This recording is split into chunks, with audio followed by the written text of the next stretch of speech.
अस्सलाम वालेकुम, welcome back to my channel. कैसे हैं आप सब लोग। आज मैं आप लोगों के लिए बहुत ही स्पेशल रमज़ान स्पेशल रेसिपी खट्टी मीठी इमली की चटनी जो कि हर घर में बनाई जाती है, लेकिन उसको सेव किस तरह से करना है और बहुत शॉर्ट सी रेसिपी है।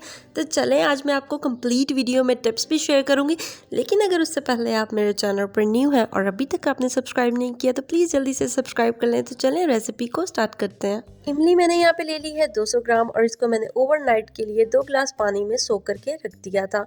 और इसको जो है वो आपने किस तरह से इसका पल्प निकालना है वो बहुत इंपॉर्टेंट बात है। तो चले मैं आपको आज ये एक टिप बताती हूँ। बहुत ही परफेक्ट इमली के पल्प के लिए आपने इसके ऊपर जो मौजूद झिल्ली होती है उसको आपने नहीं निकालना है। इस तरह से आपने दबा दबा के इसका पल्प निकाल लेना है। और ये सारी जो है ये मैं सीड्स एक साइड पे करती जाऊँगी।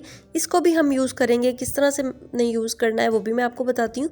तो आपने बिल्कुल अच्छे तरीके से हैंड्स को इस तरह से दबा के जितना आपके अंदर जोर है आपने सारा लगा के और इसका पल्प निकाल लेना है।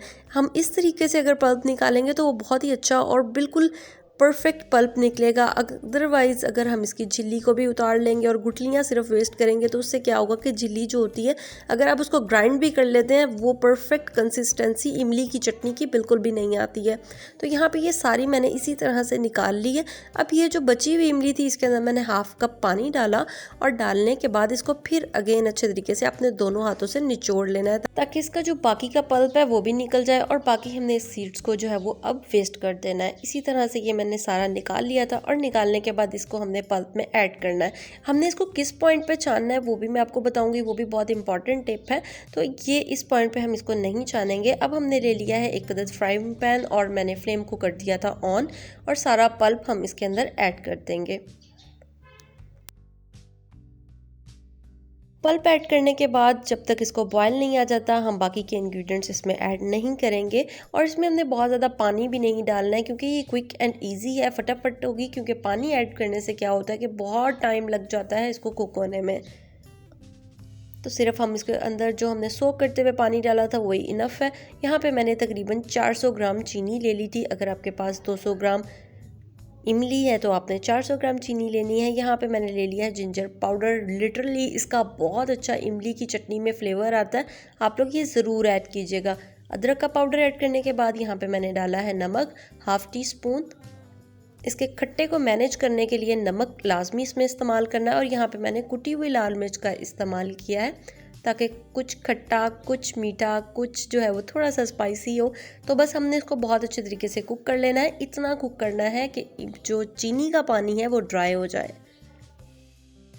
अगर आप इमली को अच्छे तरीके से कुक कर लें तो कभी भी आपका गला ख़राब नहीं होता है। तो यहाँ पे ये अच्छे तरीके से कुक हो रही है और चीनी का जो पानी है वो ड्राई हो चुका है। और ये देखिए इसकी कंसिस्टेंसी मैं अब आपको दिखाती हूँ। हमने कोई इसमें तार नहीं बनानी है, सिर्फ थोड़ी सी चिपकनी चाहिए क्योंकि ये ठंडी होके भी बहुत ज़्यादा इसकी कंसिस्टेंसी फिर गाढ़ी हो जाएगी।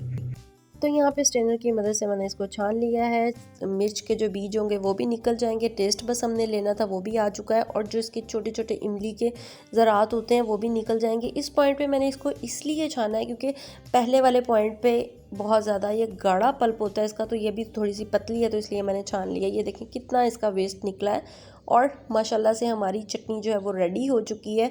और इसको सेव आप तकरीबन 1 मंथ के लिए इजीली कर सकते हैं क्योंकि हमने इसको अच्छे तरीके से कुक किया है। इसमें किसी भी चीज़ का कच्चापन मौजूद नहीं है। आपने इसको ठंडा करके उसके बाद इसको किसी भी शीशे की बॉटल में डाल के इसको रख देना है। और जब भी आपने इसको यूज़ करना हो तो साफ़ चम्मच के साथ आपने यूज़ करना है। होप सो कि आपको मेरी आज की वीडियो अच्छी लगी होगी। अगर आपको मज़े मज़े की रेसिपीज़ चाहिए तो प्लीज़ मेरे चैनल को सब्सक्राइब ज़रूर कर लीजिएगा और वीडियो को लाइक ज़रूर कीजिएगा। मिलूंगी आपसे मज़ेदार और नेक्स्ट वीडियो में, तब तक के लिए अल्लाह हाफिज़ एंड टेक केयर।